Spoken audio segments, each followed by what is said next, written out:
Washington's first inaugural address, 1789, at the first election held under the Constitution, George Washington, who had been chairman of the convention which framed the Constitution, was unanimously chosen president. The inaugural address was delivered in Federal Hall, at Wall and Nassau Streets, New York, April 30, 1789. Fellow citizens, among the vicissitudes incident to life, no event could have filled me with greater anxieties than that of which the notification was transmitted by your order, and received on the 14th day of the present month. On the one hand, I was summoned by my country, whose voice I can never hear but with veneration and love, from a retreat which I had chosen with the fondest predilection, and, in my flattering hopes, with an immutable decision, as the asylum of my declining years. A retreat which was rendered every day more necessary as well as more dear to me, by the addition of habit to inclination, and of frequent interruptions in my health to the gradual waste committed on it by time. On the other hand, the magnitude and difficulty of the trust, to which the voice of my country called me, being sufficient to awaken in the wisest and most experienced of her citizens a distrustful scrutiny into his qualifications, could not but overwhelm with despondence one, who,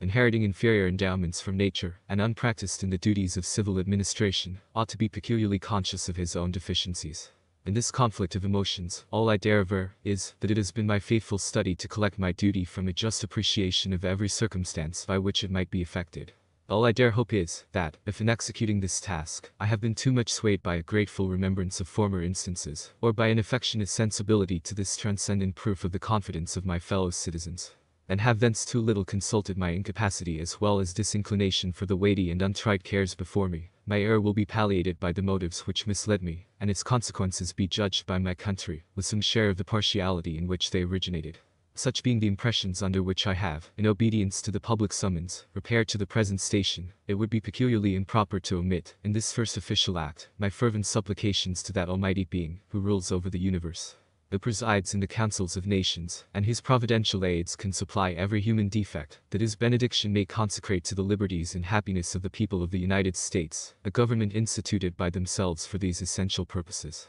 and may enable every instrument employed in its administration to execute with success the functions allotted to his charge. In tendering this homage to the great author of every public and private good, I assure myself that it expresses your sentiments not less than my own, nor those of my fellow citizens at large, less than either. No people can be bound to acknowledge and adore the invisible hand, which conducts the affairs of men, more than the people of the United States. Every step by which they have advanced to the character of an independent nation, seems to have been distinguished by some token of providential agency. And, in the important revolution just accomplished in the system of their united government, the tranquil deliberations and voluntary consent of so many distinct communities, from which the event has resulted, cannot be compared with the means by which most governments have been established. Without some return of pious gratitude along with an humble anticipation of the future blessings which the past seems to presage. These reflections, arising out of the present crisis, have forced themselves too strongly on my mind to be suppressed. You will join with me, I trust, in thinking that there are none, under the influence of which the proceedings of a new and free government can more auspiciously commence.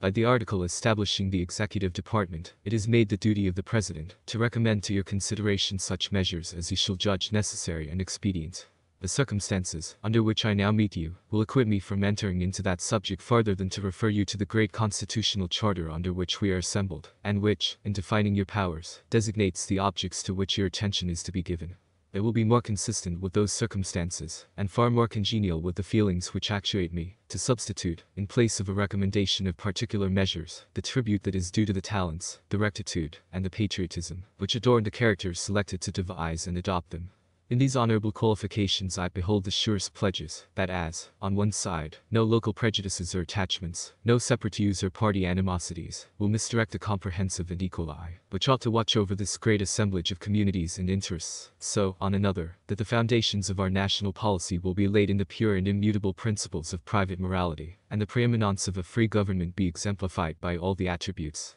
which can win the affections of its citizens, and command the respect of the world. I dwell on this prospect with every satisfaction which an ardent love for my country can inspire, since there is no truth more thoroughly established than that there exists in the economy and course of nature an indissoluble union between virtue and happiness, between duty and advantage, between the genuine maxims of an honest and magnanimous policy, and the solid rewards of public prosperity and felicity. Since we ought to be no less persuaded that the propitious smiles of heaven can never be expected on a nation that disregards the eternal rules of order and right, which heaven itself has ordained, and since the preservation of the sacred fire of liberty and the destiny of the republican model of government are justly considered as deeply, perhaps as finally staked on the experiment entrusted to the hands of the American people. Besides the ordinary objects submitted to your care, it will remain with your judgment to decide how far an exercise of the occasional power delegated by the fifth article of the Constitution is rendered expedient at the present juncture by the nature of objections which have been urged against the system, or by the degree of inquietude which has given birth to them.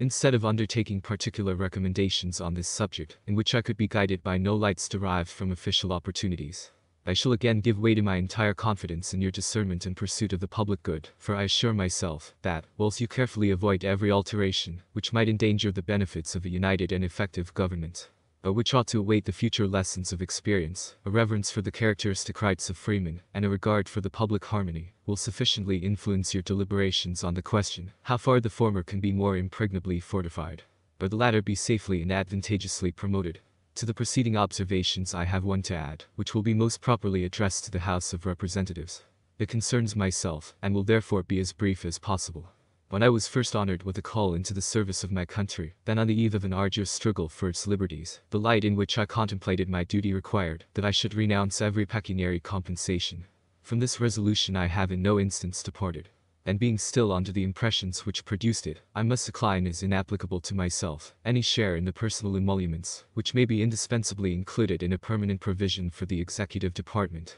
and must accordingly pray that the pecuniary estimates for the station in which I am placed may, during my continuance in it, be limited to such actual expenditures as the public good may be thought to require. Having thus imparted to you my sentiments, as they have been awakened by the occasion which brings us together, I shall take my present leave, but not without resorting once more to the benign parent of the human race, in humble supplication, that, since he has been pleased to favor the American people with opportunities for deliberating in perfect tranquility, and dispositions for deciding with unparalleled unanimity on a form of government for the security of their union, and the advancement of their happiness, so his divine blessing may be equally conspicuous in the enlarged views, the temperate consultations, and the wise measures, on which the success of this government must depend.